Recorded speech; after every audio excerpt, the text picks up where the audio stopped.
What's up, everybody? It is your boy, Hassan Ilyas, coming to you live from Fountain Valley, California, with a very exciting and special episode with none other. I feel so weird to not call you Coach Rich, but I'm going to say your full name. Chris Richardson, how are you doing? Good. How do you feel? Yeah, ready to roll. This is groundbreaking. We've upgraded since, so Rich and I have done podcasts before, but I feel like this is an upgraded version. Yeah. It's an exciting day today because there's a lot of things going on. There's a lot of new things going on with Coach Rich, and I have the pleasure of interviewing him, seeing what he's been doing for the past few years, and where the next few months are going. I know I can take this podcast in many different directions. Yeah.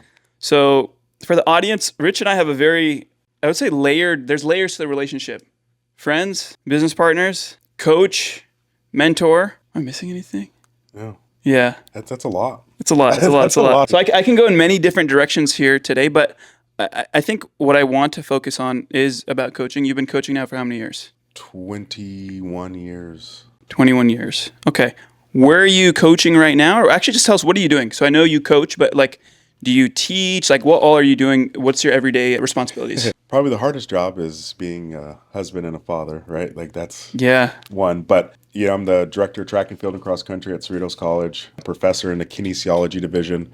And I also moonlight as a high school coach over at Valley Christian High School. So that's kind of fun. Okay. With one of your former teammates, Jake Oscar. I also am the vice chair for USA Track and Field Coaches Education. So I kind of help, kind of lead and facilitate some of the things involved with all the USA Track and Field certifications, which is a lot of fun to get to kind of create programs or facilitate programs and things like that. Outside of that, that's a pretty full plate. Yeah, I think starting off with just being a dad is probably, now you have 2 plates. Yeah. What's it like? So now you have 3 kids? Yep.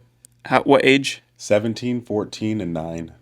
What is that like? I've stepped into a different realm of it because with CJ, my oldest, being 17, going into a senior year, it's all right, prepping him for you're about to be on your own, kind of. So a little bit of, some nuggets here and there, hey, take care of this. Hey, watch out for that kind of thing, just to hopefully reinstill and reinforce some of those seeds of good virtue so that when he is on his own, that he can kind of fall back on. The 14-year-old is definitely finding his way. It's funny because he probably is one of the most emotionally intelligent kids that I've ever been around, but it's a good and bad thing because he kind of makes business decisions on a daily basis with what he does and doesn't do. So he's forging his path right now. And by the way, I have a picture of him on my phone somewhere with spaghetti all over his face. When he was a little baby. Nothing's changed. Cameron is, yeah. So nothing's changed on that front. Callie, my youngest, 9, we're actually getting her ready for Junior Olympics. She's doing track and field, soccer, football. So she's very active, kind of the life of the party. It's really fun watching her older brothers kind of look after her and take care of her and kind of make sure she stays tough. It's cool. Yeah. How different would you say is being a father and being a coach? Similar. I would say the root foundation of being a great coach is caring, and then the root of being a great father is caring. So the foundation is the same, but when it comes to the intricacies, because what's hard is with the coaching side is that they go off and they live their lives and they come in with stuff that I had no control over. So it's I'm working through a lot of those other elements, right? Because for me personally, coaching is a lot deeper than just the X's and O's, just the technical stuff. It's that's cool, but if I don't know that person, all my X's and O and content knowledge and all this stuff is kind of, it falls second to me being able to reach this person. But with my kids is I have to learn opportunities to kind of pass them off to other people. Sometimes whether it's with my kids and they go do sports and I'm not coaching one of their teams, they might be with a bad coach or a coach that's not and I have to teach them how to manage working with somebody that sometimes they know is this is not right? Because they've been around it. They've been, especially sports or in a classroom. So teaching them to have that ownership, autonomy. It's pushing them off while I'm trying to take the athletes in. It's funny you say that because when I think about having children, I'm when it comes to coaches and teachers, I'm man, I want to I want to know who, like, I want to go meet that person and see if they're any good because I'm like very particular with who Yeah. I want my kids to, like, I don't want them to be Exactly. around it. But what you're saying is like you're giving the autonomy, like you're teaching them, like, hey, these are some signs to look out for, and we have a relationship where you let me know, and like, you know, we can get through this together instead of like micromanaging the whole thing. Yeah. Right? Yeah, and because I've seen it. I've seen you trying to curate this, Yeah. situation, and then what Yeah. ends up happening is that they're going to be faced with adversity with no plan B, with no Yeah. outlet or no escape hatch. Yeah. And they don't know how to navigate it. Yeah. So it's like, yeah, you're with Coach Z, like Yeah. that's like this is how you manage it. You got to do some stuff on your own, or you got to Right, listen right. to this, or maybe he's right on this, but maybe listen to that, like, but Yeah. without being like that coach is, and it's more like, especially even in life, like in school and things like that, like friends, side note is like my daughter, you're like, if I have my boys, like, hey, what'd you do after at school today? Yeah. Good, nothing.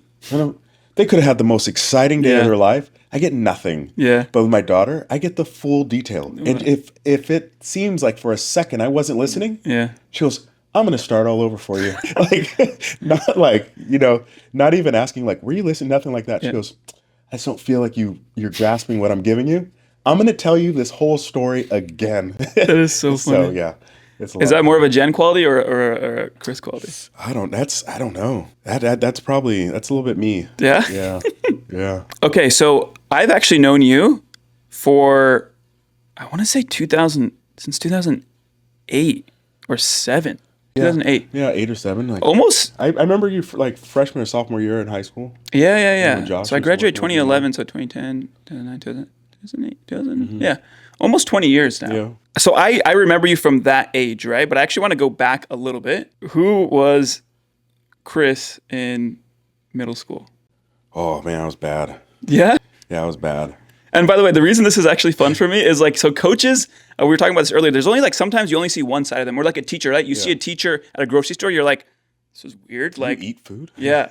So I kind of want to explore some things here. So like, who were you in middle school? Like, I mean, like the best part is like my mom gave me so much autonomy. I look back and I'm like, she gave me so much autonomy. Like I could navigate things. Like I don't know. I look back and I didn't realize it then, but I had a lot of autonomy. Like I had a lot of freedom and just accessibility to just do things.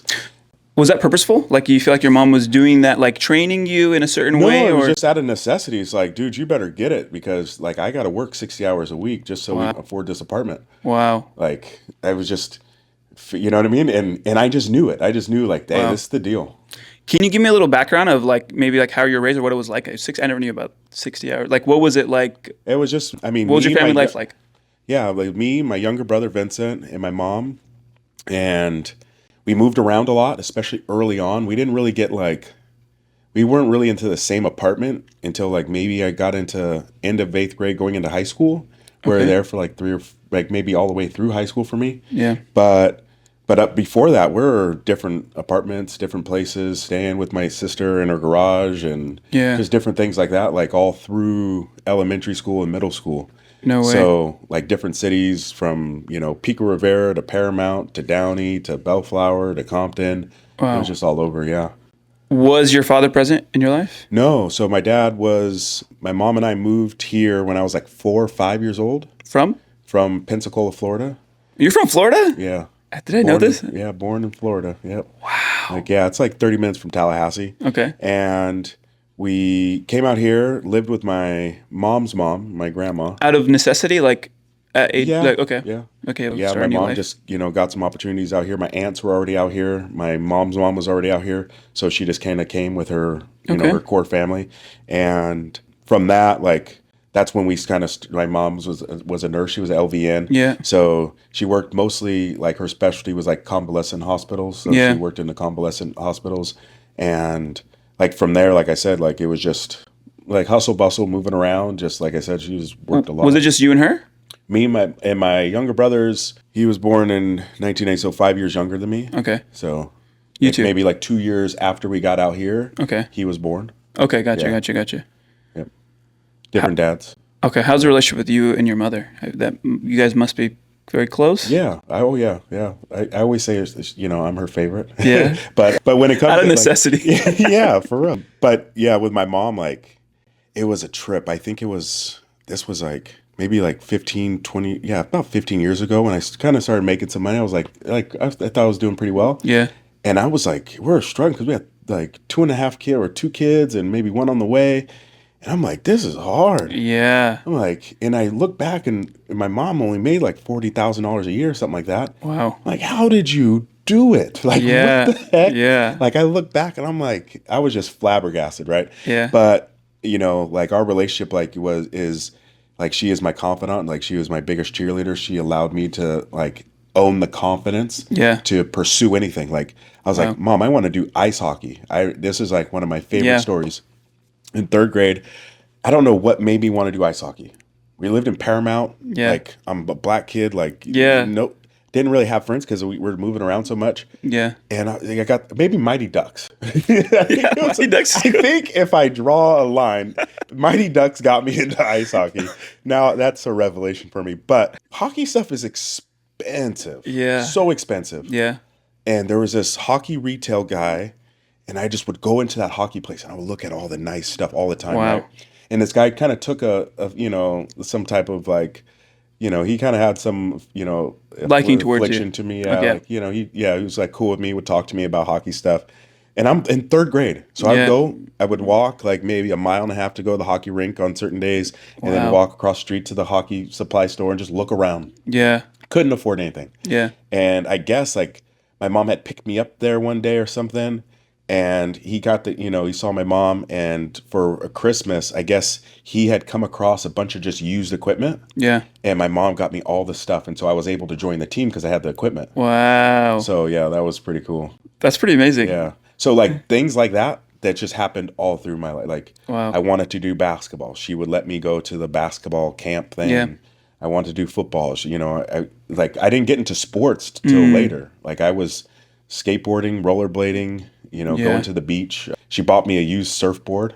I wanted to Wow. surf, and What? yeah, she went to Play It Again Sports and got me a surfboard one year. Yeah. And like after work, after her long shift in the evening, like around 4 o'clock, 5 o'clock, she would take me to Seal Beach, and I would go, Yeah.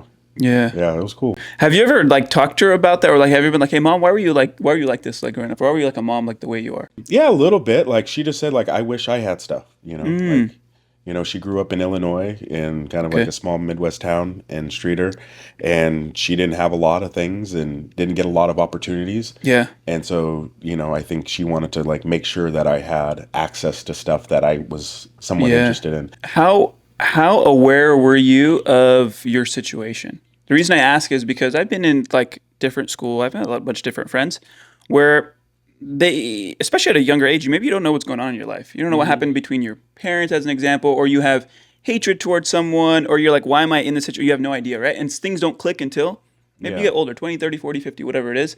How aware were you like in middle school of like, oh, okay, my dad's not here, or like, we don't have that much money, or like, I guess I told like my dad came and visited.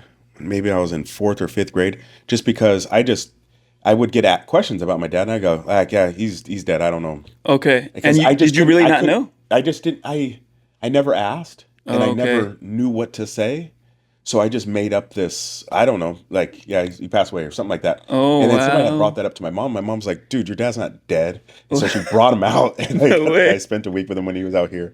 But it was one of those things where I didn't really, what hit when you said that, when you asked that question.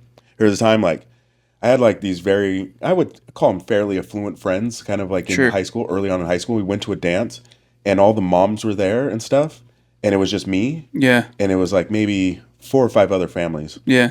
and they were all talking about their family stuff. Yeah. And I'm like, dude, my stuff is different. Oh, okay. Okay. Yeah, like That's when you I think a connected. layer of appreciation, just like I was probably a brat here and there, but never resentful or anything like that I can, remember Yeah. specifically. But I remember there was like my level of appreciation just went just like for for your my mom. okay.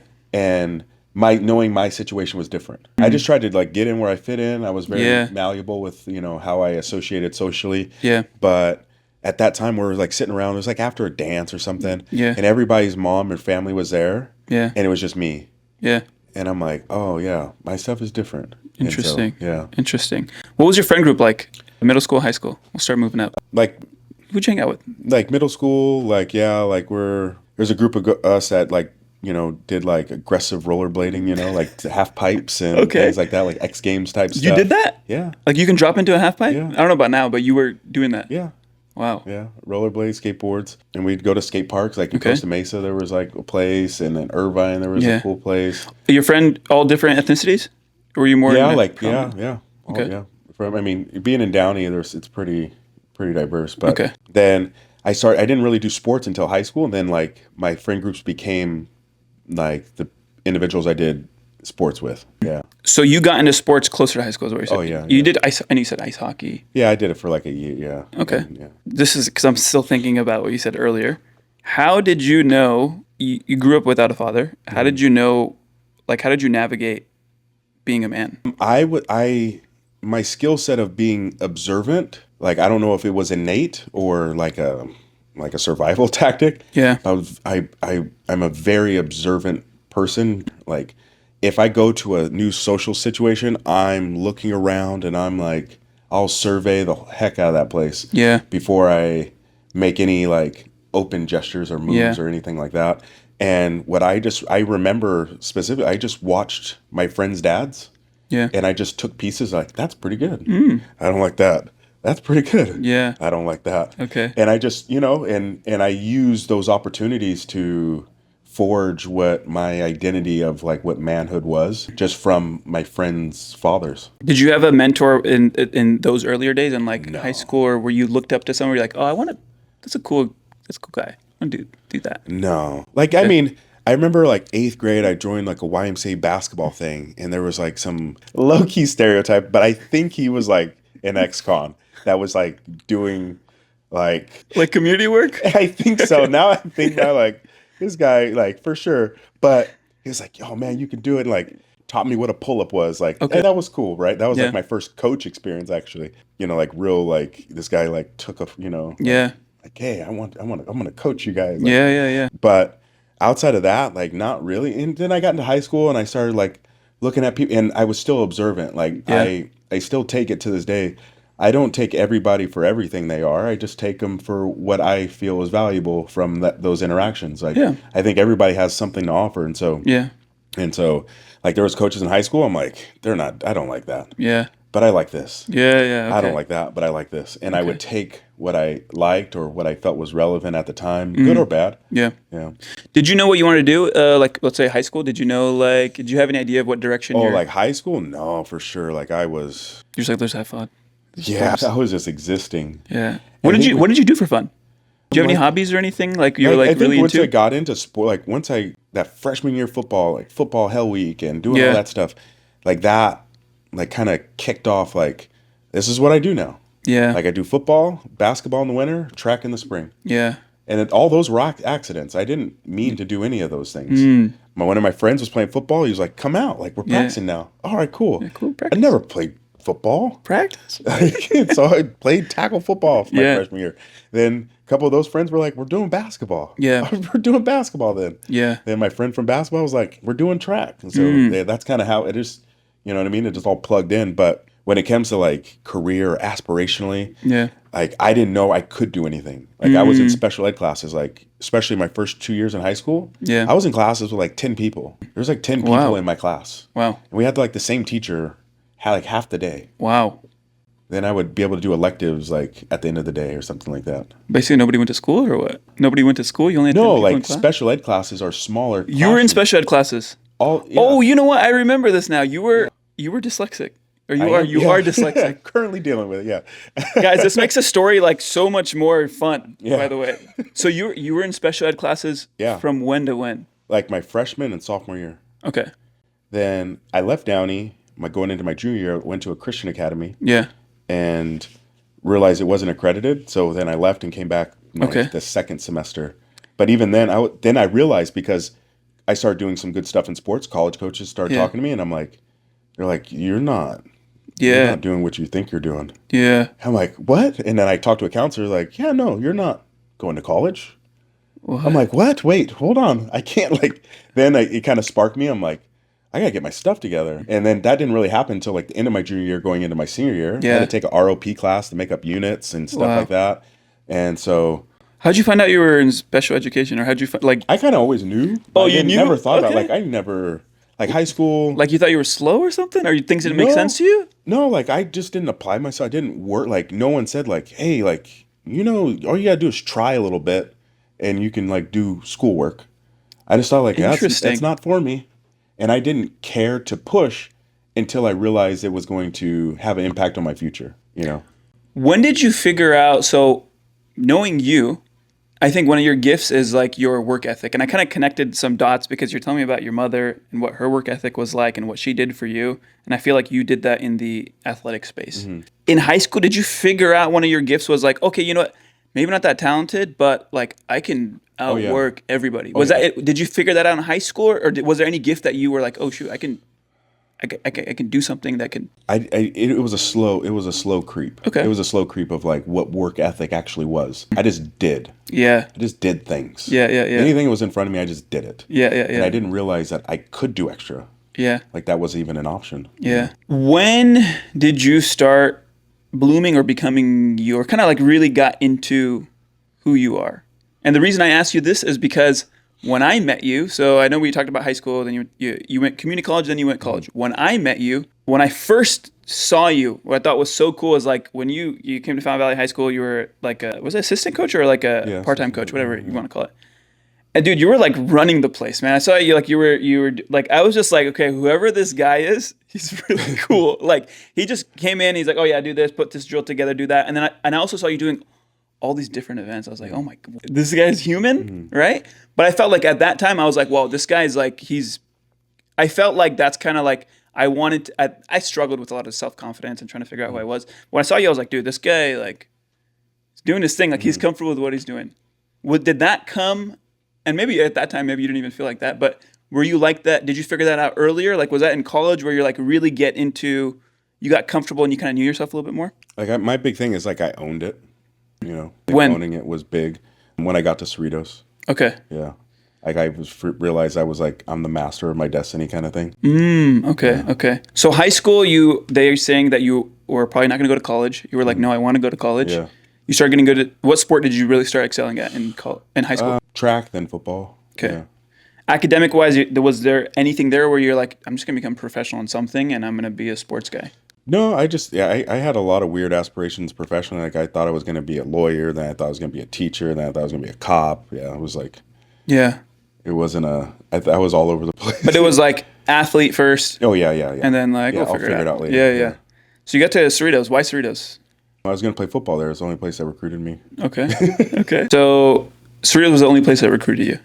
I mean, I think El Camino wanted me to go there as well, but like recruited me. Yeah. I felt semi-recruited, Yeah. not even like fully recruited. Yeah. They were like, "Hey, you're pretty good. You should come to Cerritos." Yeah. Like, more like that. Yeah. But once I got there, I was like, I'm just gonna make this happen. Yeah. What position did you play? I was defensive end, like Oh, outside okay. linebacker. Nice. That's actually a very important position, or it's a different skill set. Yeah. Like, cause there's like the lineman and then like the defensive end, they're very athletic, Yeah. but they're also like bigger dudes. And you have to be smart and you have to be disciplined. Like Yeah.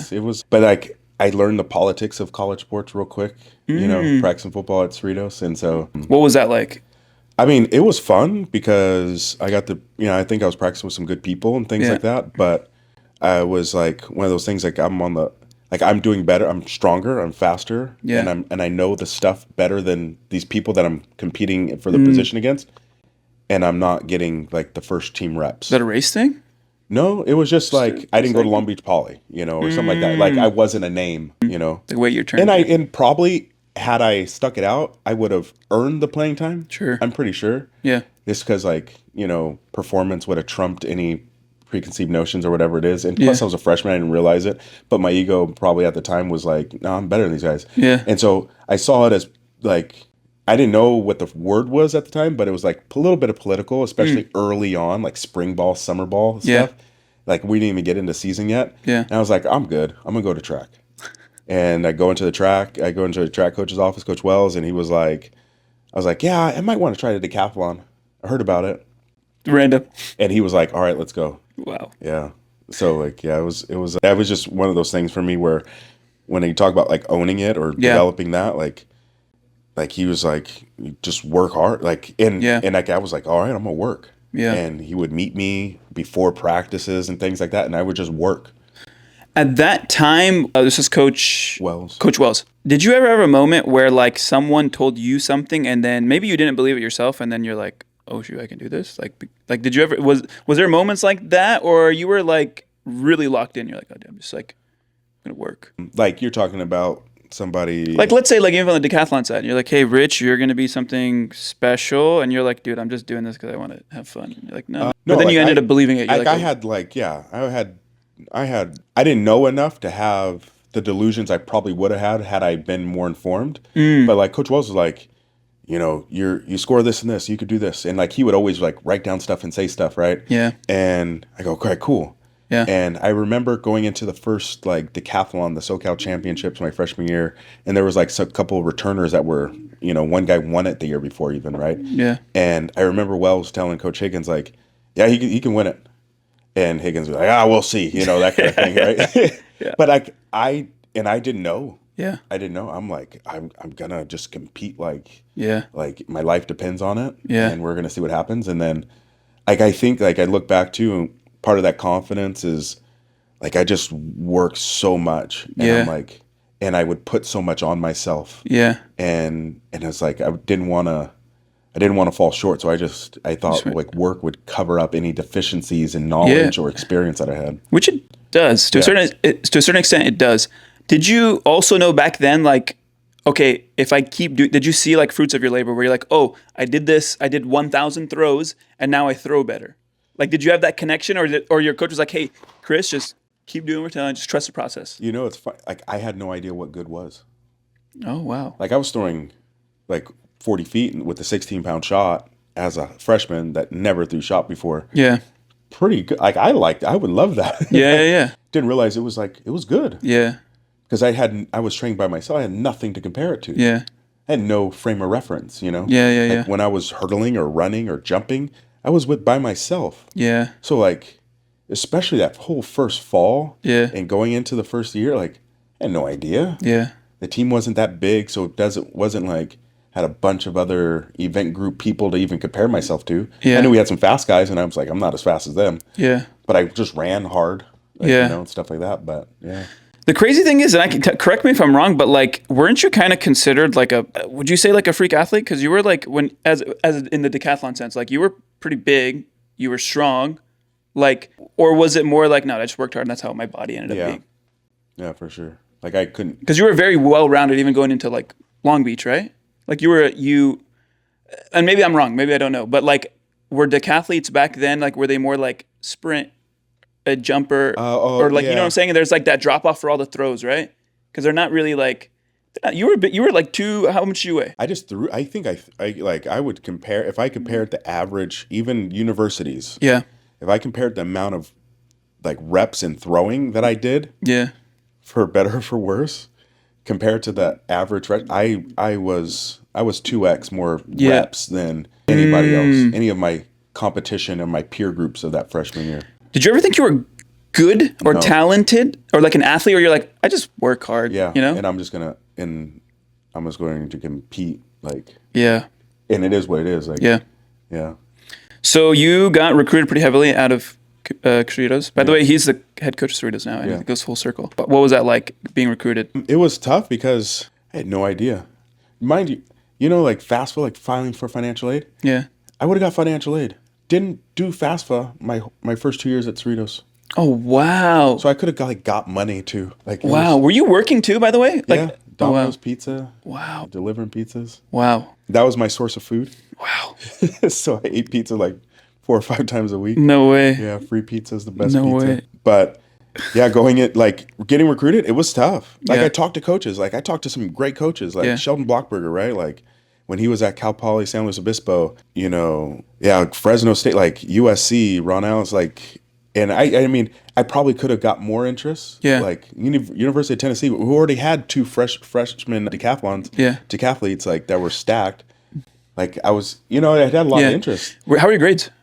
They were pretty. Heck, I They're got good. pretty good grades. Yeah, Okay. I managed. So that kind of transfer in the classroom now, where you're like, oh, I can work hard and I can, if I apply myself, I can, Well, there was something, or like, just apply yourself. walking into class, something hit me where it was like, I'm on the same playing field as the rest of these dudes. Like the valedictorian that graduated, that went on to the big school, and Yeah. all my friends that were, AP, all this and that went to Cal State, Fullerton. I learned about like the academic, like lower division, upper division a little bit. Interesting. I was like, we're all doing the same thing. Yeah. Like, cool. Like Yeah. I coasted through high school. Yeah. Glad you busted your butt, but I got my degree faster than all of you guys. Wow. Do you feel like maybe you were like a late bloomer, maybe in that sense, where like you just started understanding? So, like my older brother, Omer, he went to med school. Like he like messed around in all his life in school, and then like one day he's like, oh, I'm just be a doctor, and he like cranked it out. Did it? I was like, what? I wouldn't say. I mean, I late bloomer in the sense that like late revelation. Okay. Like I can do this. There's nothing stopping me. Didn't realize that like there were no walls, there were no limits. When did you realize like, oh, this limits or stuff like this is fake, or like? Yeah, going in like that freshman year, that whole fall, that freshman year when I started training, I was like, I can do more. I could do more. Where do you think those limits came from? I just didn't know. You just didn't know. Yeah. Do you feel like you were conditioned in a way where like, oh, you're gonna have to get like a job for the rest of your life, or like, hey, you're not gonna amount to anything? It was nothing like that. No, I never really talked about my future or Yeah. aspirations. Never. See, that's the thing. Never. You didn't grow put up in- myself in a position to be like, I'm gonna da. Yeah. I had no. It was, or what were you eating tomorrow? Like, Yeah. what's going on? Yeah, next yeah. week? It was Like, just boom right Yeah. in front of you. You didn't grow up in a negative environment either. no. Just okay. Yeah. You just didn't know. Yeah. Just had no idea Wow. that there That's was so a interesting. world. That's so interesting. Yeah. So you ended up going to Long Beach State. Long Beach State. Yeah. What's their saying? It's like, it's not hoorah, but like Go Beach. Go beach. Go beach. Go beach. Yeah, Go come on, beach. man. Go Beach. Long Beach State. Yeah. What was that like? What was that experience like? It was in your hometown. I think what's really cool about your story is you've always been local. Obviously, you've coached in other areas in the U.S., but you kind of were like homegrown, you know? Yeah. I use this phrase, but like I felt like a big fish in a small pond. Like the world was my oyster. I felt like I had control of being able to forge my path. Yeah. There. I felt like I had resources and people that cared about me and wanted me to do well, you know? Yeah. And I felt like being able to be in that kind of environment that I've never been in before, Yeah. you know? What was your experience like at Long Beach? What was a decathlon like? What was a school life like? And is that where you really became you? I think like, yeah, for sure.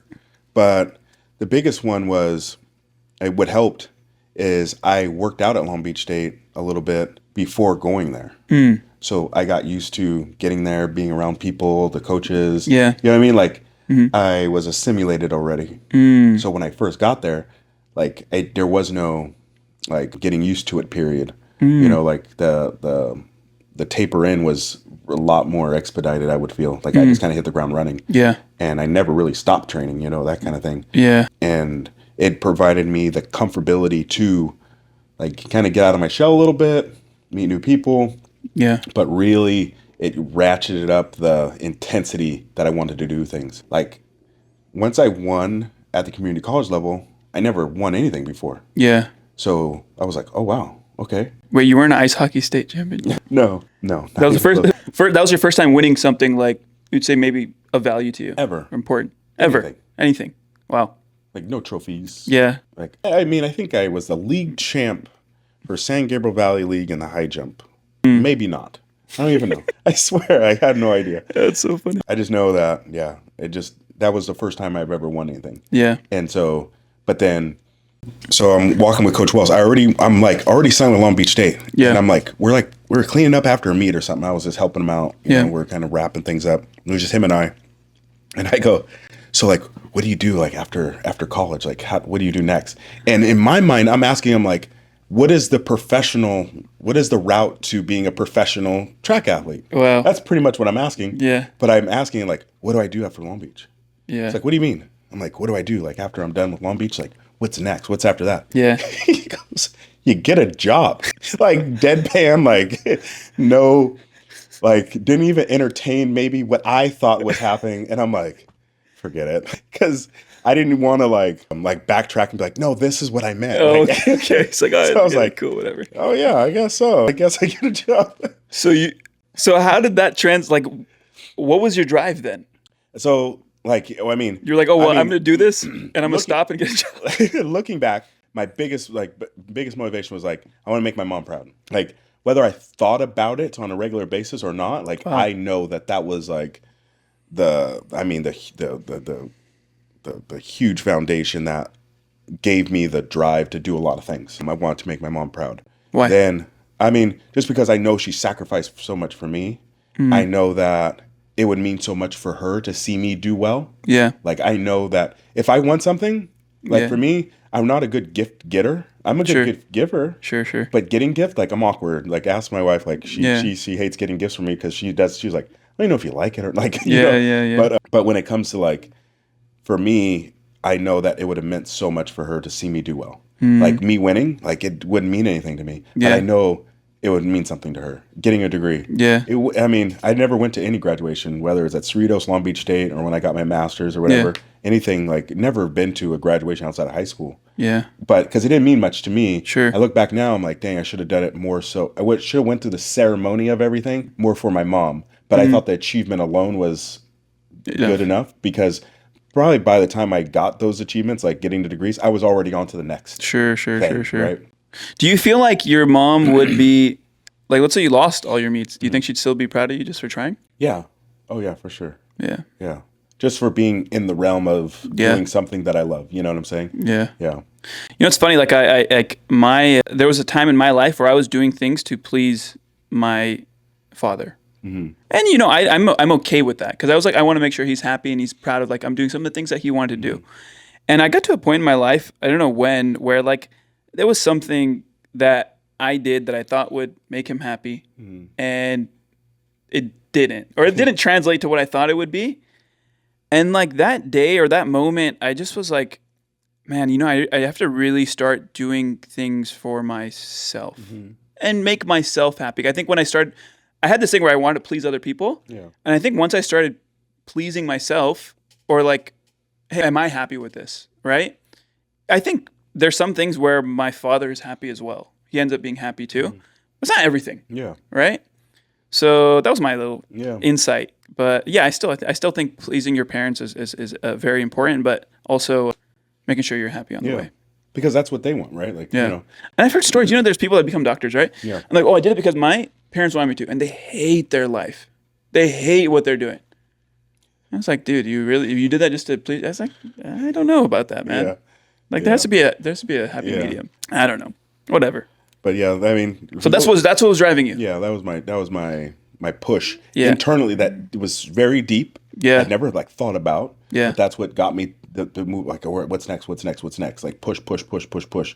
And I wanted to see what I was capable of. Like, especially like I said, going into that freshman year at Cerritos, like I realized there was no limits. I'm like, I want to see how far I can push this thing. Like, I want to see like what I can really do with it. You know. So what was your mindset in Long Beach? You're like, I'm just gonna break every record. Or I'm gonna win everything. Like, what was like how strong was that drive? I think, I mean, I wish it was smarter versus like, I emphasized hard work, like hard.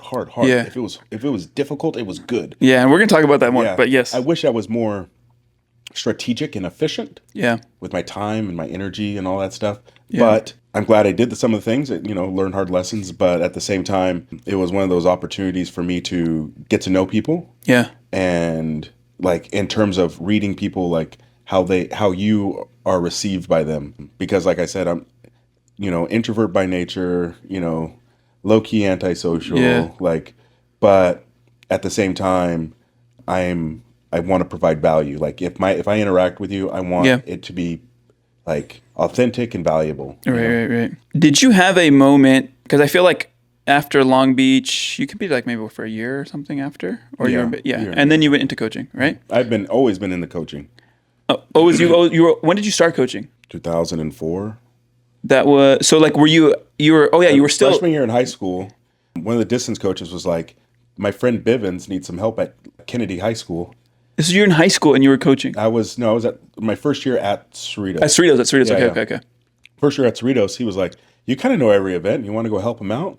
He goes, he's going to pay you like, maybe like $2,000 or whatever at the I'm time. I was like, rich. cool. Yeah. Yeah. So I drove over there twice a week and Wow. helped out a couple of the jumpers and things like that. Wow. Yeah. So you were already coaching. Yeah. Okay, as an athlete, I want just to hear your perspective or maybe your story. Did you have a time where you're like, maybe a difficult time as an athlete, whether it was in Long Beach or Cerritos, where you were like, dude, done, F this, like, forget about this. This is not my thing. Or maybe you had a moment where like you had to lock in and you're like, maybe you're about to give up. Did you have anything like that ever? Or like, did you have a difficult moment in your career that really like maybe changed the trajectory or helped you finish out the way you wanted to? And whether you finished out the way you wanted to or not.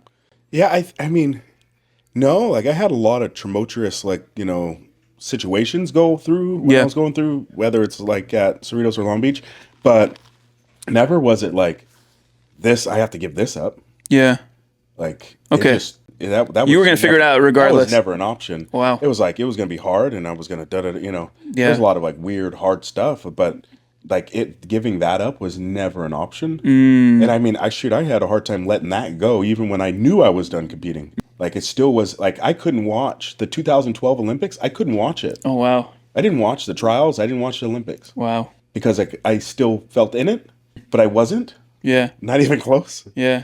And I just couldn't watch it. Yeah. Because My first Olympics I watched was 16. wow. So this is something that athletes and post collegiate people that basically their identity is sports. Yeah. Right.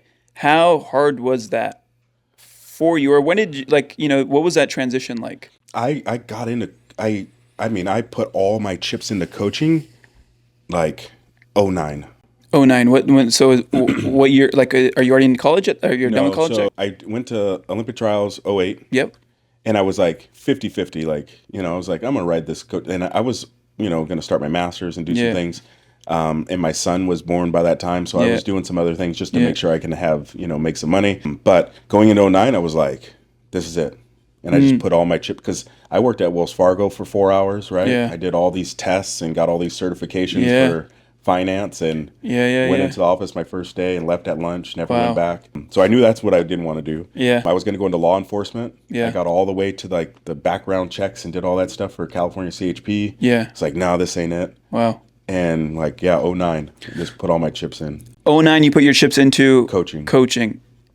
At that time, though, you said you didn't watch the 2012 Olympics. So was your identity still tied to? Yeah, who like that was what. So what helped was I got it. So when I say all my Everything. whatever the latest research and publications and coaching philosophy type Yeah. development type stuff, then like I just immersed myself. I took my competitive energy and I put it into like, what is a great, like, what is this? Like I'm talking about fly to Orlando to go get a certification. Yeah. Like I had to go do, like I did everything. Yeah. Yeah. When were you able to peacefully let go of athlete, Chris? There's Peacefully let go. And maybe you haven't, but like I know people now, like 40, even 50, or maybe they got an injury or something, and they still can't let it. They just haven't processed that trauma. Like it's just, I flipped that, like '09, I flipped that switch. That's why I knew I could never be the athlete that I wanted to be, maybe even at that time, no matter what phase of my life I was in. Okay. Because I went from, I always say this, is like, if to be a great athlete, you Yeah. have to be selfish. yeah, You have to be super selfish. Yeah. To be a great coach, you have to be super selfless. And you can't hedge, you can't be lukewarm. Like, because you're horrible at both. Well, So, like, you have to there's flip the switch. there's a lot of coaches that are athletes. You know how they do like this? They could do a master's program at the university or something, and they're doing both. What are your thoughts They're there? training. Yeah, they're training. No. Okay, go ahead. Okay, they're athlete, but like what you're calling coaching, Yeah. I'm calling being a trainer. I'm calling being They're a training. They're facilitator. not okay. You have a different meaning when it comes to Yeah, coach what is coach. like the most revered title I think you could possibly have. If you say, "Oh, I'm a coach," Yeah, I put so much value in that yeah. that I hold that to like. It's another level. I'm not calling everybody coach. Yeah. Yeah, absolutely. So like, not to take anything away from yeah. individuals that are doing both, but because there's some that train and compete and do athletic things, Sure. but are like legit coaches. right? Yeah. And they're comfortable with the sacrifices they have to make on the athletic side. Yeah. Like, right, whether it's training, whether it's energy, whether it's time, whatever. Yeah. The sacrifices are on that end of things, Yeah. not on the coaching side of things. Yeah. Yeah. Wow. 2009, you went all in on coaching. But you still said 2012 you didn't watch the Olympics. So. No. Why? Because you said you kind of already... I knew the people in it. Oh, and you're like, okay, you're like, dude, no, I'm not watching this. Like, I gotta beat you. You were a pretty aggressive athlete, is what you told me. You wanted to just... Intensity. Yeah. Intensity was my mask for lack of ability. Yeah. So you remember Coach Josh? Yeah. Josh Mawako? I remember I told this when I was in high school, and I was asking him, I was like, oh, what's like... Because we would joke around about, hey, I'll beat you in this, that. And I was like, oh, what would it be like, competing against Coach Rich? And he's like, oh, you don't want to do that. I was like, why? He's like, this guy's just gonna mess with your head, bro. He's like, yeah, it doesn't matter what event you're gonna do, but he's gonna mentally mess you up, and then he's gonna physically beat you too. Did you do a lot of mental warfare with people? Yeah. Kind of like a Conor McGregor approach? Growing up, like, especially being biracial growing up and not having like a true like racial identity, even then was like always weird. What are you? So, what do you identify as now? I'm black. Yeah. What do I identify as? Black male, okay? But when it comes to, like my defense mechanisms, like sarcasm, and like that was my defense. Man. That was my defense. I would, so growing up, so I just brought that weapon into athletics. So give me an example. Let's say we're decathlon high jump, right?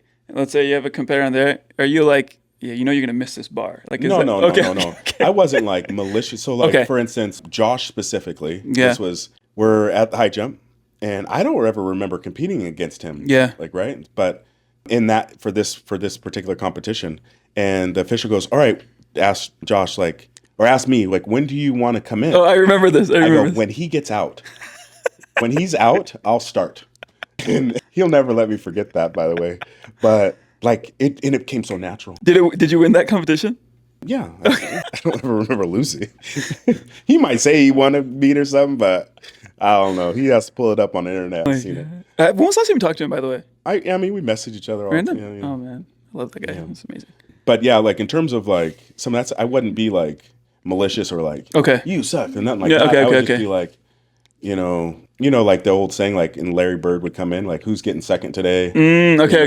I would say stuff like that. And I'm it's like, man, I'm tired, but I'll take this win, I remember at conference championship in Big West, somebody asked me going into discus, what is your 15? Yeah. He was like, and I go, I'm trying to win. I'm talking about the decathlon before we even get to the 15. Stuff like that. So, Who was your main competition back then? I don't know if there were any names. My nemesis, he's the head coach at Cal State Northridge now, is Justin Johnson. Okay, never. Yeah, him and I battled pretty good very cool. for the Big West stuff. On the national level, who were you competing with at that time? Maybe Jake Arnold was the big dog. He won one of those years right before me. One of my Donovan Kilmartin, when I was that freshman, I was looking up stuff. Yeah. He was a phenom. Yeah. This kid named Donovan Kilmartin, jumped 17 feet in high school, 7-foot high jump, wow. 24 feet in long jump, was a 13-second hurdler. He was just a monster decathlete. Went to the University of Texas. Yeah. And I remember my first NCAA meet, and I beat him. I was like, I did it. Because, to me, this guy was there's no way he's not the greatest thing walking, right? Yeah. And so, that was pretty cool. But, Trey Hardy was already finishing by that time. Okay. Ashton was just coming up. Okay. Yeah. Yeah, actually that year, 2008, that summer at the Olympic trials, that was Ashton Eaton's coming out party for sure, I would say. Yeah. I remember him at pole vault summit doing front flips his first. Yeah. He's that's my first time pole vaulting. Yeah. He's trying to figure it out. Yeah, and he was front flipping high too, though. It was still amazing. It was the dumbest thing, but because he's just so gifted. Yeah. But so that was Ashton Eaton was coming up. On more of on the top end side of going to USA championships, Brian Clay was the big dog, Yeah, so Brian Clay was competing while you were competing? Not in NCAA, but when I went to the US championships, gotcha. 06, 07, Brian Clay was the man. Yeah. Very cool, very cool. Did you know about Kip back then? I mean, he was he was just he was a legend guy. Okay. The legend preceded him. Yeah. Okay, so I think that was a good background. I want to get into coaching. That's one of the reasons I wanted to interview today. Part of my podcast is going to be interviewing people that had a very big effect or I would say influence in my life. Mentorship, coaches, and I think coaches was a really, really, really big thing for me. My father was never into sports. My mom was like, "Oh, Hassan, whatever you want to do, we'll do it." And like when you're telling me like your mom, like how'd your mom pay for this? Like you have kids now. You're like, how did they do? I have no idea. Like my mom used to take me to wrestling camp. She used to go to the wrestling tournaments, and she's just like, I just want to go. You go have fun. And she would sit there with her book reading. And say, oh, she's so. That was like her vicariously living through me. Like she was. So I think about that. It's like, so coaches for me were a huge. That's kind of like how I feel like I kind of became myself. I started in wrestling first. I'll say that's probably my first like real sport.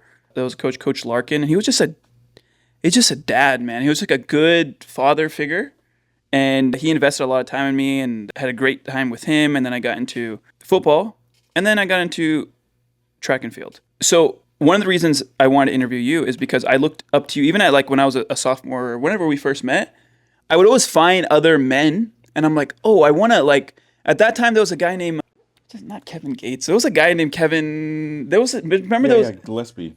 Kevin. You know what I'm talking about? The black guy. He was Gillespie. Was it that his last name? No. He was a hurdler at Fountain Valley. Yeah, Kevin Jones. Kevin Jones, yes. Oh, okay. Offline, funny story about Kevin. Okay. So like when I was in offline, when I was a freshman, he was like the dude. Yeah. And he's like winning it. I was like, that is so. I want to be that, right? And then I saw some of the. So then I also would look at people, or like whether they were a coach or athlete. I was like, oh, I want to be that. I want to be that. So when I first met you, I was just like, that was the same time where one of my other coaches, it was Cal Middlebrook's uncle, who was also a part-time coach. He showed me a video of Ashton doing a front flip. He's like, oh, just watch this guy. Because at that time, I used to do a bunch of different events, right? And then you came, and I was like, dude, like, and Bivens had you were coaching like everything. And I was like, okay, I gotta, whatever you're doing, I want to do that. I want to learn that. And that's kind of when I first met you. What was it like? How much did you know about me back then? I don't know. Like, and I didn't work with you too much then because you were still doing Olympic trials. Like you were like still in that phase. I think even that, like that was my last year at Fountain Valley was more like my swan song with like high school, like laying a foundation, like because like I brought in some concepts of like, hey, this is how you like train progression. Like, and Bivens taught me some stuff too, but I kind of like layered that with field event like development and teaching progression stuff that I just kind of took, just kind of innately. Yeah. And so that's where I wanted to kind of like fill those gaps. Yeah. So like when I first met you, man, I stalked you like crazy. I was like, who is this guy? I try to find anything online about the person. I'd find like, I was like, this is one thing you probably don't remember this, but it was a very special moment for me is I had this thing about like, you gave me your shoes. Like it was like I had these Nike, they were white and red long jump shoes. I felt like the most special person in the world. It was like, I don't know. And you had all these shoes. And I'm like a suburbs kid where like maybe it wasn't like, I don't know. And that when I really think about it, I'm like, oh, dude, now I know you, like, you came from such a different background and somebody giving you, it's a big deal. I don't know. I don't know if that was a big deal to you, but I got shoes. And I remember Coach Josh used to give me shoes, size 13. Yep. I wear size 11 and a half, 12. And I wore them all throughout high school. Yeah, I remember like the one, it was like, because I was going around and there was a couple good girls and there was like a good girl hurdler as well. Yeah. And so he was like, make sure they can jump and they can do this and this. And Bivens like, I'll take care of the running. He's like, that kid's going to be pretty good. And then that's when, you know what I mean? Like, it's like, all right, cool. Yeah. And so I would come back and Yeah, and I didn't know you that. I spent more time with Coach Josh. Yeah. Because like when I left, that's when he came in. Yeah. And I had, very similar to your story. I was not, even now today, I don't think I'm that talented in many things. I think that I work hard, and also that work ethic comes from my mother.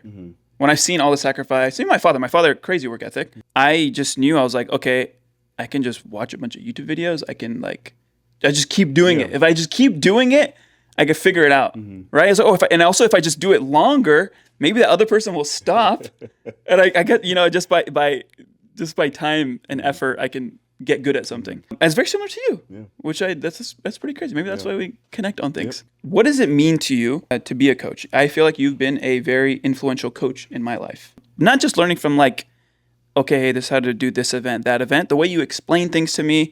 And then also there was just like, there's always like this side coaching rearing that happens with a student or athlete coach a relationship? Like I would say, I mean, I think the biggest thing, like what it means to be a coach is like one, like I said, like the prerequisite is caring. Like you gotta Yeah. care. You gotta have like that deep longing to provide like value to somebody for something Yeah. and at whatever expense to you. And like for me, it's just one of those things. It's just an opportunity to kind of pour into people. Yeah. And then like I said, didn't have a big like social network growing up. Yeah. So knowing that I could like instill something, and Mm. I learned this later in coaching too, but it's like one of those things that I have to be and I've always been very serious about coaching. Yeah. So if I say something, like I'm not just shooting from the Yeah. hip. Like Yeah. I mean it, and I'm going to, until proven wrong, I'm going to die on that sword kind of thing. And I'm going to really lay it in. And so as a coach, like you said, the side conversations, even, I know now that I don't know what's going to be taken from my interaction with an individual. So I have to be very aware of that and making sure that if they take one thing, then they can better their lives, and I did my job. And it's tough as a coach because you'll never see the fruits of your labor at times, most of the time. Yeah. Yeah. Like I pour into somebody and Right. a value or a trait or a phrase or something that helps them later on in life. Yeah. I might never know that again. Never know that provided value for him. Wow. That tree grew from that seed that was planted. I have a story that I want to tell you. I don't know if I ever told you this, but so you were my coach at Compton. A very funny story. I ended up at Compton Community College. I was thinking about wearing my Compton Community College jacket that you gave me. That also, by the way, was a very special moment for me. So in high school, they had a like senior lunch day where you were supposed to wear the shirt that you wear to college. And I have one, and I don't know if you remember, but I was like, hey, like, can I don't have any gear. And you're like, oh, take my jacket. You took your jacket off and gave it to me. And I had a Compton Community College, and I still have it. It's like triple XL. No way. Yeah, I wore it. Everyone made fun of me. I gotta see this. And they're like, oh, Hassan, you're going to, that's so funny. Where are you actually going? I was like, oh, man. It was very difficult going to, I turned down a 75% scholarship to, I think it was Cal State Poly, which I didn't understand at that point. All I understood at that point was like, I got to get a full ride. That's the thing I just got to do. But then I remember Bivets was also, he was a father figure in my life as well. He was very scared about me going to Compton, right? But Compton, I want to talk about Compton. You know how you said like, these side conversations of coaching and you're trying to teach somebody something. I don't know if this was intentional, but we had this workout one time. You remember G2? That was his name. Yeah. Compton, I learned so much about. I'm so thankful that I ended up going to Compton. For being a suburbs kid and going somewhere where you see a different socioeconomic background. Like I was like, when we used to do like these runs or like off campus, like 10 minutes out, 15 minutes out, 15 minutes back, I would go so fast. I the first day of school, someone brought a shotgun. Literally the first day of school. I was like, I'm not going to tell my parents this because they're going to like, it was, anyways, we had this workout where you used to like, I don't know, man, you just tried to hurt us. I don't know. You probably had some strategy behind it, but it was this thing where we were doing planks and push-ups, right? And oh man, when I tell you, I was like fuming pissed. G2 and I think somebody else, they were cheating. They were cheating the whole workout. And that's when I just wouldn't cheat. And I knew you saw it and you didn't say anything. And you were just like, you would have to finish it. And I was like, dude, what the heck? Like, this is not right. And I just kept going because like, so I don't know if you remember this at all. But I hated it. Like that day I was like, dude, that's messed up, bro. Like what, like, am I supposed to learn something from this? Like this guy's cheating. He's not doing the workout. He's like on his knees and you're like, I don't know, is this guy just purposely not paying attention right now? But I knew you were watching. Were you trying to teach me something at that point? I mean, for that particular situation, like, all depends. Like when people talk about like group accountability and stuff like that, that's theoretically all good. And one thing I had to learn about Compton too is like, yes, these dudes are coming from different places. Yeah. And respect is a huge thing. And it's one of those things to where you have to like really earn respect. Like they have to like, it takes longer, than maybe a normal coach-athlete relationship. And so, and I'm not going to say like sensitive, but it's like one of those things you call out certain guys, like I might lose them. Like, especially early on, if I don't have that rapport, that relationship, and it's not that deep yet, you call out people, especially in front of people. So it's like a cost-benefit thing. It's like, call them out and like, establish culture, but lose the athlete. Yeah. Especially because we didn't have much going on anyway. Yeah. So it's like, you kind of have to, like make those those concessions to what you feel are culturally Yeah. aligned with what I want as a coach. Yeah. But like I remember there's a lot of instances like that where at Compton, like I allowed things to happen Yeah. that I normally probably would never, but I had to come on the back end and individually eventually get them to like, you can't do it like that. I saw you lose it at Compton. Multiple, like I was like, After I earned respect. yeah. And by the way, I thought you were gonna go a completely different direction with like you probably don't. No. I thought you were trying to teach me because later on, I always think about this thing, and I was like, oh, he was doing that because he wanted me to not focus on like, don't worry about anybody else. You do your work. Doesn't matter what setting you're in. Yeah. Focus on you. Like, yeah, who cares? Somebody's not going to do that. That's just life. Yep. People are going to cheat all the way, but do you really care about them that much? Like, you focus on you. But I guess I was. Well, I got called a cheater. And when I first got to Long Beach State, like they would go, "Oh, you're cheating." Like good athletes, Yeah. good people. And I'm like, because like it was like walk, it was like run, jog, walk, Yeah. and like I would jog the walk, and I would do more reps than them, and they would say that I was cheating, and I'm like, Wow. no, I'm just working. Yeah. And I think, but like when you said like that, like it doesn't matter what you do, like it doesn't matter what anybody else does. I wanted respect so bad at Compton. I was like the only brown kid there, and these guys would like, I would get mopped. I was like the slowest kid there, and I was like the fastest I've ever been in my life. Yeah. They would be wearing like Jordan slides and like jean shorts, not warm up, and I'm like, Kevon was there, Leon was there, which like, and by the way, I was so aloof to everything. I had no idea 50, what was. Remember 50? 50. I don't remember 50. Oh yeah, 50. Yeah, part of their crew. Yeah, it was I remember we used to do like the 350 meter time trial or something, or you could try to go as far as you can for 45 seconds. For 45 seconds. Oh man, I thought I was like the dude, and then like Leon went, he almost finished the 400. Like Kevon went, I was like, what is going on here? But that honestly, like I think because I wanted to fit in really badly, and I knew like I was an outsider there. Like they're just like, oh, this kid, this suburb kid, you don't know anything. And I think I did gain the respect. They ended up hating me towards the ending after I sprained my ankle and that whole But they were still. I used to like keep in touch with Leon. They're good kids, man. They're coaching now. Youth. Yeah. They'll be. No way. Yeah, they got their kids doing youth track and they're doing good. You still talk to I see them Kevon? all the time. Kevon, I think last time it was like maybe a year ago. I thought those guys were so cool, man. Yeah. This is swag, you know. I don't know what it was. This is cool. They're hilarious too. Absolutely hilarious.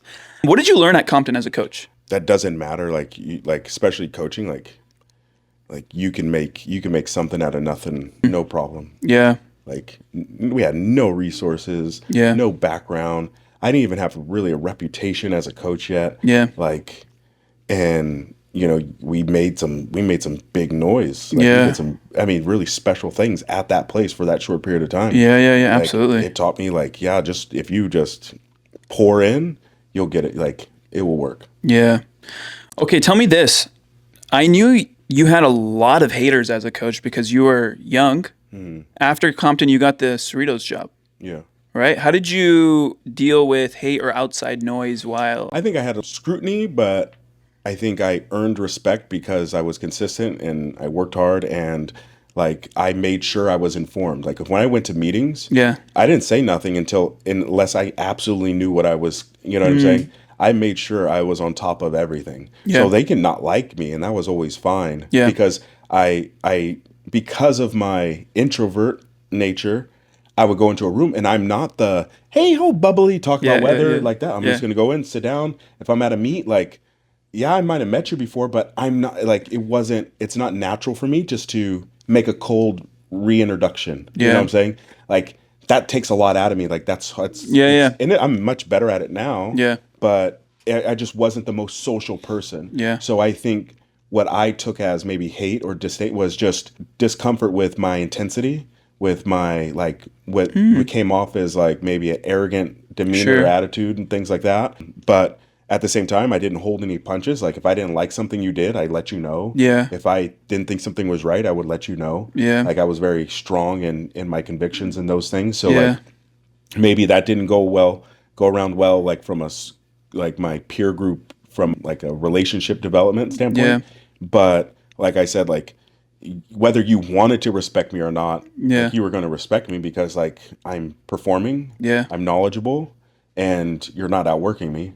So Yeah. like you can not like me, that's fine, but there's Yeah. going to be a level of respect for sure. Yeah. Two more situations I want to bring up real quick that I learned from you, where I feel like you're more than a coach. So one, I already brought up that the guy that cheated, whatever, doesn't matter. So another lesson I learned at Compton was high school was really stupid. We used to get in a lot of fights, a lot of fights. And this is when I was transitioning from high school to Compton. I was in Compton. And I remember I sprained my wrist and I came to pole vault practice with a wrist, what are they called, wrist guard, whatever it was. And like I told you what happened. I thought at that point, I thought it was like kind of cool. And I remember you roasted me. You're like, you think this is fun? You think it's cool? I was like, what if somebody has a knife? Like, what if you get shot? You think this is cool? That day I was just, it like left me. I was like, wow, that's not worth it to do these things, to be in those environments. And no one ever really told me that, And also, I think it connected with like my purpose at that time was like, I wanted to be the best as I could. And it's like, hey, is this worth it? This is taking you away from, you were very upset that day. I think maybe you're really good at like fake upset, Yeah, like I actually am. Yeah. And then the other time, which literally scared me so bad, I'm not going to get into the details, but my mom messaged you. Called you. And I'm telling you, that day, I think you grabbed me and like you almost fought me. Like, and I was like, okay, this is like, yeah, it was bad. It was bad. And like, you don't have to do that as a coach, right? You don't have to answer somebody's mother's call. Like, hey, can you talk to my son? Like, yeah, that was a very scary day for me. Well, I think, but like context. Yeah. Yeah, you did. Like your mom really entrusted me to let you come to Compton. 100%. 100%. So like my level of, like, I've never had that before where I was like, this kid is mine. Yeah. Like, this is my kid. Yeah. Like, I don't care what else. Like, I'm, 5-6 years older. Yeah. That much older. I didn't even think about it that time about our age. I was like, this is coach, I'm athlete. Yeah. Like, this is my kid. Like, I've been entrusted with him. Yeah. And like, because she came to Compton. She came to Compton, sat in the office, everything. Like, and I looked her in the face and I was like, I'm going to take care of him. Yeah. And she looked at me and she said, okay. And then right there, like for me, that little thing, like, so my level of, but the depth of like care, concern, whatever. Yeah, like was so much higher. Yeah. So because I was very aware that coming from Fountain Valley to Compton was, especially like you had good stature. It wasn't like you were some developmental project. Yeah. Like you're good. Yeah. So like for you to like make that sacrifice, like I didn't take that lightly. Yeah. And then so there were times where you would do such stupid things. So stupid. So stupid. We don't have to get into it. Oh my God. So dumb. And it's like, and I knew it would be detrimental for your development. Yeah. As an athlete, whatever. Yeah. And so like I had to take every opportunity I could to like make sure like that was dumb. Yeah. Don't do that. Yeah. Well, I appreciate that because, when I went to Compton, it was against everything. Like, meaning like, I probably shouldn't, like, that was not the right thing to do. And I think one of the, because when Bivens had told me, he's like, if you do this, no one's ever going to respect you. You went to Compton Community College. And you know what that did for me? I was like, I'm going to do it. Like, you saying I can't, I'm going to do it. I'm so glad you did that then. So I was happy. And I got a scholarship to go run. I met Kip. Yeah. I met some of the closest friends I have in my life. I think I've just always been a late bloomer in general in life. And I just learned, I learned that just from outside of the athletic side, I learned so much about, I was like finding myself. So it was a very fun journey. And thank you. The journey hasn't stopped yet. I'm still learning from you. And that's been a lot of fun. Now you've been at Cerritos. You did coach other places too. You were in Arkansas. Then you came, or you had Moore Park. All coaching jobs. Could you list them off in order? In high school, starting with high school? Yeah, let's go. Kennedy High School, Oxford High School. Okay. It's in La Palma. Fountain Valley, in Cerritos, then Moore Park, then East LA, then Central Arkansas, Compton, Cerritos. Wow. What does the coaching landscape look like to you now? You started coaching 2004-ish, you said? It's been 20 years as a coach. Yeah. What does it look like to you? It's like I brought up that trainer because like this is something there's a lot of like virtual coaching going on now, like Yeah. because there's so much knowledge. It's so easy to get information. Yeah. I was talking to a friend of mine, like getting this quality of information, like that was safeguarded back in the day.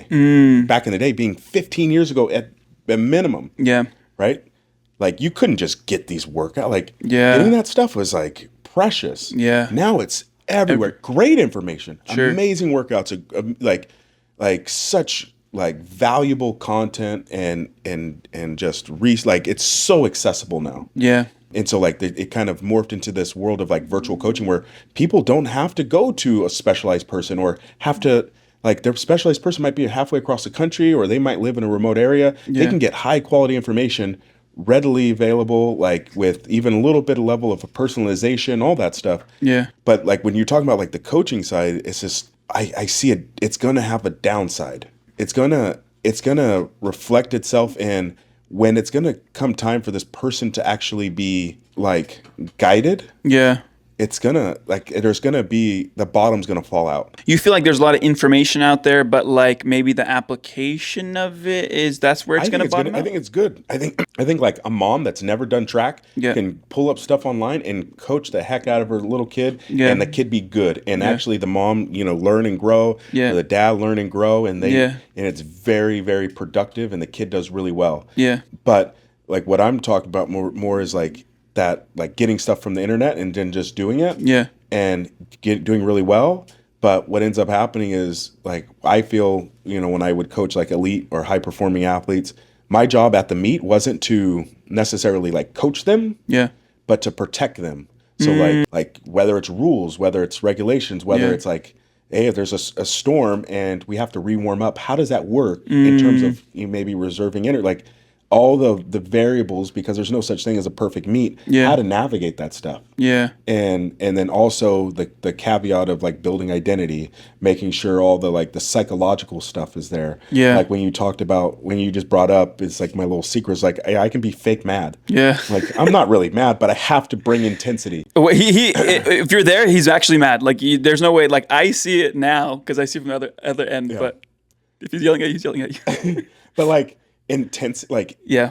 that builds stress. That stress is part of training. Like Yeah. sometimes I come into practice with an attitude because I know it was a light day, but I'm going to be super intense to build stress. That stress is like, I have to build that. Like, how do you get somebody to be a locked in monster at the biggest championship meet? You have to go through that a little bit. Yeah. You have to have those experiences. You have to feel what it's like to have pressure. And so it's going to be interesting to see where the virtual side of coaching and athlete development Yeah.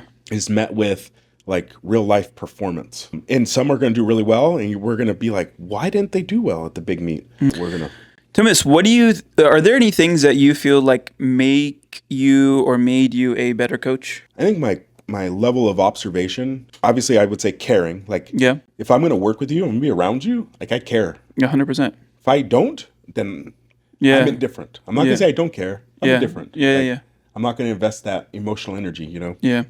But besides caring, which I think is like the root, is going into like, I'm observant. Like I'm going to watch, like your head's down. What's Yeah. up, dude? Like what's going on? Yeah. Like you tied your shoes different. Yeah.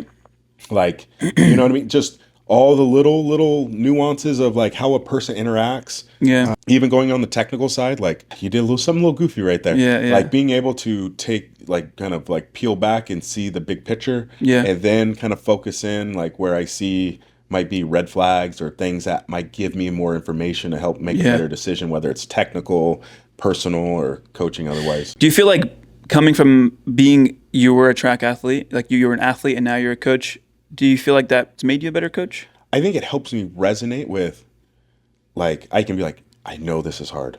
Or even better, like even athletes that like to work hard, be like, I know you don't feel tired, but we have to protect your body. You might want to do more. Like peeling people back. Like I trust me, I've been there.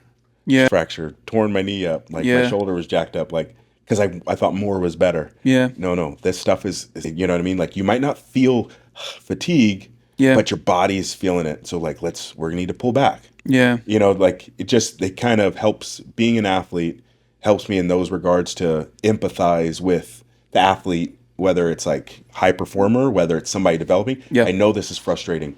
just wait.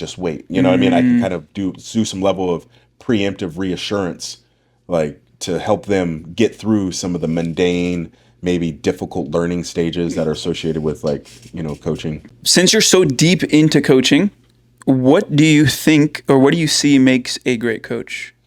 Are there qualities that you see where you're like, oh man, this is a great coach? I would say like obviously like caring. Like Caring, I yes, can't say I know. that Yeah, enough, yeah. right? You have to care. Like you just Yeah. I mean, it sounds easy, but it's like, do you care? Like, Yeah. that's it. Like you start with there. Yeah. You don't have to be the most knowledgeable person, but if you're willing to show up, Yeah. if you're willing to be there and put what might benefit you Yeah. personally as a coach, whether it's accolades or whatever, put that aside for that individual. Like I can't state that enough. Like, Yeah. But getting into it is like making sure you're knowledgeable, but don't use knowledge or information as a crutch. Knowing that you have to be personable, knowing that there is a psychological side. Can't just fall back on workouts. Workouts are useless without the relationship or interaction or trust. Yeah. Like you can have the best workouts in the world, but if the athlete doesn't trust you, you don't have that rapport, it doesn't mean anything. How do you build trust? I think you have to show them that you care.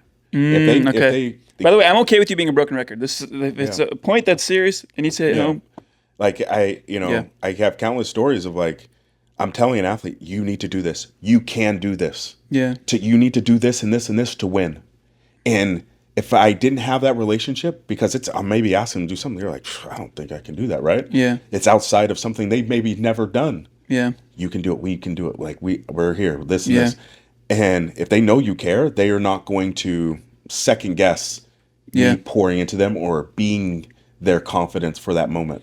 I think the trust is big because you're very out of when you're doing something or you're going for something you never had before. You're out of your comfort zone and you're like, are you gonna guide? Are we do like you're saying I do this like it's actually gonna work out? Mm-hmm. Like being able to let go of all these feelings or weird thoughts you have and be like, okay, now I'm just gonna trust the process. It's very difficult to do. Yeah. So having that's a very big thing. In track, it's easy because I can go like with a technical thing. Yeah. I do this and this, and I can create a workout, a drill to make you feel good, like you did something. Yeah. Like there's ways I can. Yeah. Okay, I got you. Provide some, tangible like reassurance. Yeah. And if I do that enough, I'm gonna get the big one. Yeah, exactly. And the big one is like so for instance, you can do that through like a athletic drill. Yeah. But doing these like winning these small battles. Yeah. Now you can win the athlete over to like trust you where things like you need to run this pace in the 1500. Coach, we've never even worked out at that pace. Yeah, exactly. You can do it. This is what we need to do to win. This is what we need to do to get second place, whatever. Now it's like a say less. Yeah. I got you. Why coach at Cerritos College? I feel like, and I could be wrong, but you can coach anywhere. Mm-hmm. Why at the community college level? The altruistic version is, for me, I get the help the have-nots, like the individuals that didn't get the personal training, didn't get the private coaching, didn't get the tutors and get all this stuff. Like they need a leg up, whether it's like a super smart person like we had at Fountain Valley, kid coming in with almost an AA degree and AP units. Oh, wow. That just need a little bit of help athletically, And we had those individuals that just didn't do well in school, like myself and many others, that were good athletes that just needed some training, development, and reassurance that they can manage college. Yeah. And so if you're at the Division I or higher level, like Division II even, you can't really take the chances on those people. Like, so me running into a lot of the athletes that I've encountered and been able to work with, I would never have been able to do it. It's because you can't afford to take those chances. You only have so many people you can work with. You only have so many scholarship spots. You only, the school admissions process, the NCAA regulations. Yeah. They cut out majority of those individuals that have worked with in the past. Because I feel like you have like a lot of accolades, but I've always felt like you've been a needle in the haystack. Do you like I feel like nobody really knows, like for instance, community college coaching is not really prestigious, whatever. Mm-hmm. Do you care? Like why? Like no, like then the non-altruistic way is like I make really good money. Okay. Salary wise, like I can afford to live in Southern California. Like yeah. Like I can comfortably say I can afford to live in Southern California. There's a certain amount of security that comes with this. Being a tenured professor. Yeah. Also, like for me, like I don't have performance restrictions. Like I want to have a great program. But if we lost every year, no one's saying like, why aren't you winning? Like no one's ever going to ask me, why am I not winning? You know what I'm saying? It maybe myself, Yeah. but like, I'm not going to have performance standards on me. So Yeah. it's not, and I couldn't phone it in even if I tried, like, that's just not my nature. From what I know is that like coaching and teaching is a very unsexy job. You don't get paid what you're worth. You struggle a lot. How can someone get to maybe where you're at as a coach? And are you a teacher as well? Yeah. You're teaching at Cerritos as well? Well, is there ways that you can hack the system or any advice you can give to people where their true calling is a coach, but financially they can't make it make sense? Yeah. You have to, like, I took a big gamble. Like, I am the third head coach at Cerritos College for track and field. In the school's history, Wow. there's been three. Which three? Kamansky, Wells, and myself. Okay. Like this particular type of position, that's only been three. I'm Wow. the third. Wow. And so, though opportunities come few and far between, like, I mean, like the stars align, whatever you want to say, Yeah. like I got the right amount of experience at the right amount of time, but I kind of geared myself for that, knowing that the opportunity would come one day, that Sure. kind of thing.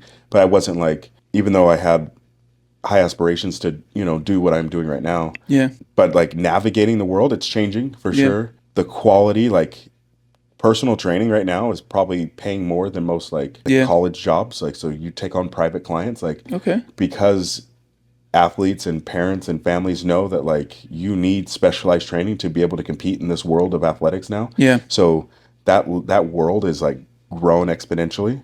So now people are able to privatize their expertise and not be bogged down by the restrictions of a school or an organization, and be able to work with who they want and still make a pretty good living. And so there's a lot of areas to that, but like you have to be willing to like live in the mud a little bit. Like I was willing to hustle, grind, and do everything I had to do.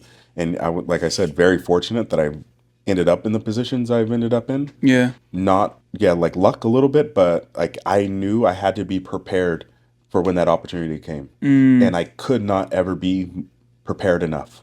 And so like learning about how the system worked, the educational side, like I mean, yeah, the coaching's important, but when you work at an institution, like coaching is like 10% of the job. Like you got to know the business side, you got to know the recruiting side, you got to know how just the simple academic realm of like getting a kid in and what all that, entails. Yeah. So there's so much more to it. So I had to make sure I was prepared. Yeah. So like, if you want an opportunity, if you want to coach at the Division I level, like you have to be willing to work at Trader Joe's 30 hours a week and volunteer at the local Division I and just move cones and time stopwatches and make cold call recruiting, like do something, be of value, and just be around. Like that's what I look back to is like, not only did I try to do all the educational stuff, but like I just made sure I was everywhere.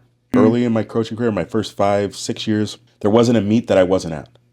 Like I made sure everybody saw me everywhere. Like there was not a clinic, there was nothing going on that I just made sure I wasn't visible.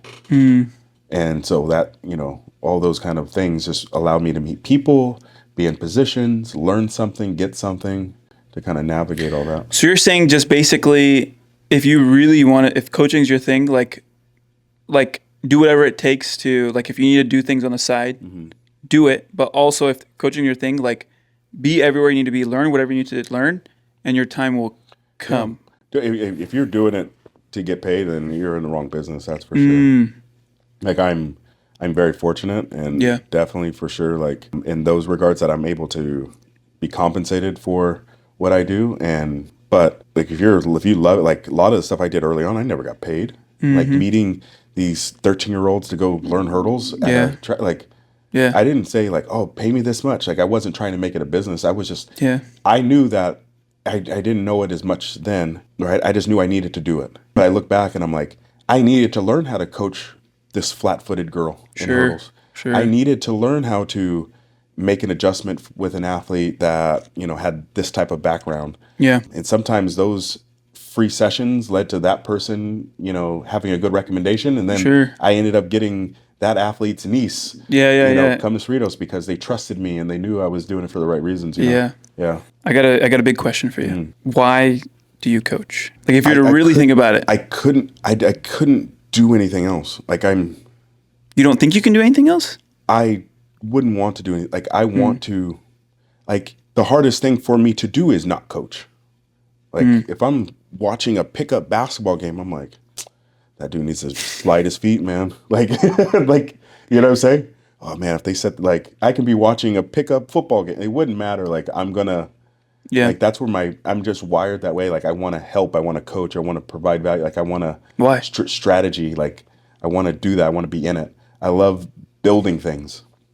I Why? love like, it's so fulfilling. It's so fulfilling building something.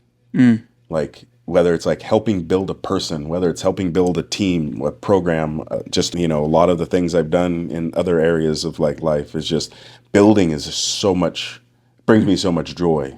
Like it keeps me up. It makes me like hungry. Like building something is so much fun. Have you had like a full circle moment with that? Because I know you told me, hey, some of these athletes, you see them for a certain amount of time, maybe you don't talk to them ever again. Have you ever had something where like it fully connected, where you're like, oh yeah, this is why I coach? You had a moment where you're like, oh, Hundreds. yeah?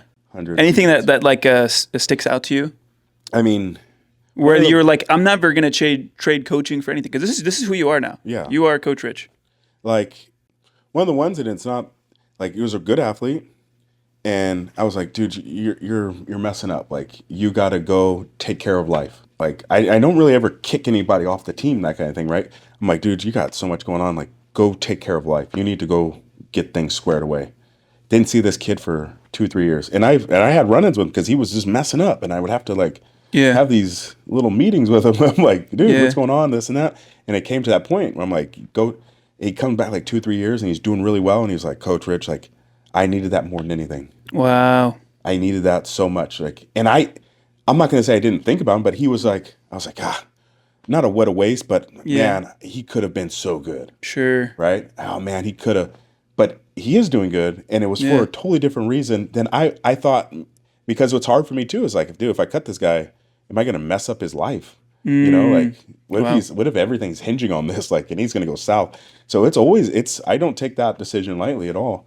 And so, but for him to come back like 2 or 3 years later, and I didn't even recognize him, like he looked put together and stuff. And he's like, yeah, like I needed that, coach. I'm like, dang, like that's all right, cool. And that was early. So things like that, like that's for sure. When you like, sometimes at the end of the year, an athlete would write you like a little letter and stuff, like, because you're in the grind, you're in the battle, you're in the war with these individuals, these out on a daily basis. So like, you're just close to them and you don't really realize what kind of impact. So like those end of the year little notes or letters or little cards or things like that. And you're like, dude, like we did get pretty close. Like, what I mean? So like, you don't realize how close you get to somebody or what kind of impact you have on somebody when you're in it. Right.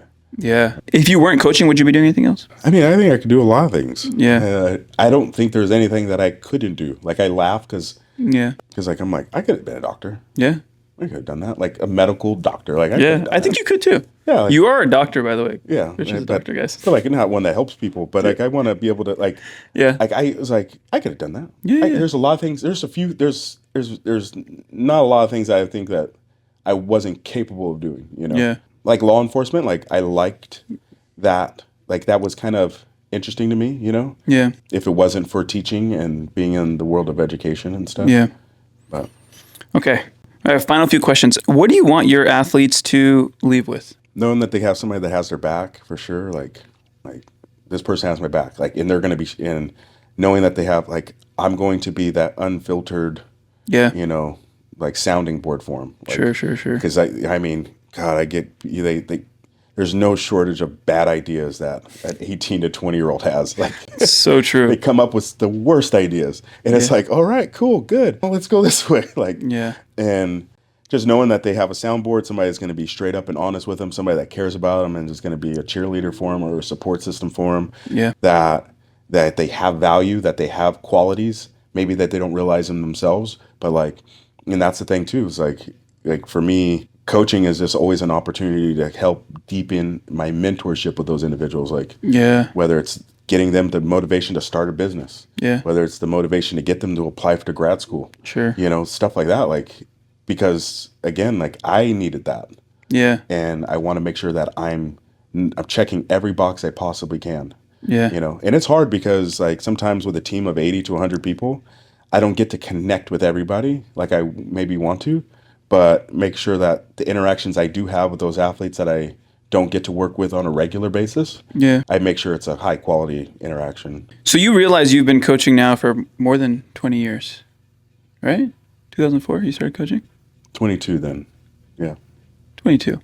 This is crazy. You're 40 years old. Basically half your life you were coaching. Yeah. What have you learned about yourself the past 20 years? If you look at to when you started to right now, today, what have you... My empathy meter is higher than I thought. Like I never thought, and Larry Wade pointed this out to me one day because I was like, I wish I was more empathetic. It was when he was at Pasadena, I was at Compton, and I was like, I wish I was more empathetic. He was like, you are. I was like, no, man, I wish I, and because I knew that I needed to be more empathetic to help people more, because you are, but you're just reserved with how you display it. You know what I mean? He kind of gave me that, revelation, but like, that's one thing for sure. Like I learned, like I am empathetic. Like I do have a meter for empathy, but I regulate it with high scrutiny. Yeah. And I don't display it, I don't interact with it because I'm not like a bubbly social person. So I might not, communicate how empathetic I am for situations or circumstances. But, and also I would say that, and this is recent actually, because I always kind of, wanted like that. I'm like a big self-development person to some degree. I always wanted to be better. I always want to make sure.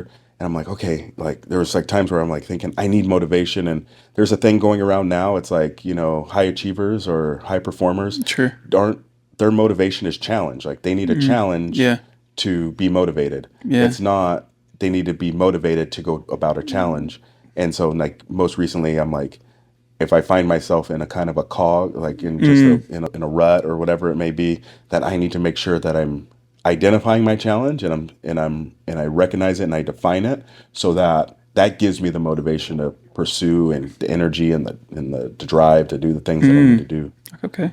What do you struggle with the most as a coach, or what have you struggled with the most? I mean, saying no. Like I say yes to everything. Yeah. And I'm getting better. Okay. But I'm just one of those people that's like, yeah, let's figure it out. Yeah.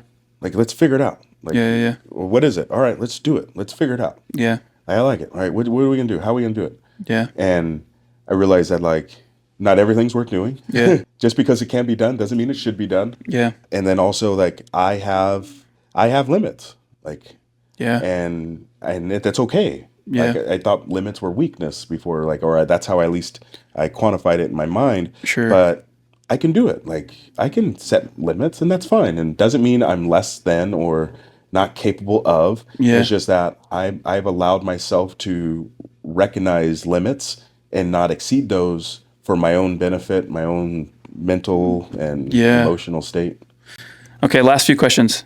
I swear, promise. You come from a huge hardworking background. Can you just tell me the good side and the dark side of that? Like, for instance, physically, you came from a huge hardworking background, and you have a bunch of. I mean, the other day you were talking, you're like, "Oh, I might get a hernia if I do this again." Like you're like, "Oh, dude, stuff hurts now." Like, what's the good side of working hard and the bad side? I think and you kind of talked about that in your training too for your athletes, right? You can't define it. That's probably the dark. I don't know. You can't define hard work because hard work for me is different than you. And that's what I learned this maybe about 10 years ago. Everybody has different capacities. And so sometimes my definition of hard work has to change. Like my definition of hard work or grind or effort, has to be modified for the season and for the circumstance. Which doesn't mean you don't work less hard. You still work hard. Yeah. But the definition of it changes. Yeah. And like different, like, oh man, this used to get me when I was young. It was like people were busy. I'm like, busy? Like you only do this and that? Like, what do you mean busy? Yeah. Like I'm doing like yeah. But like they're different. Yeah, their capacity is different. Yeah, and so I used to judge on that, but I've gotten to a better place and I don't do that.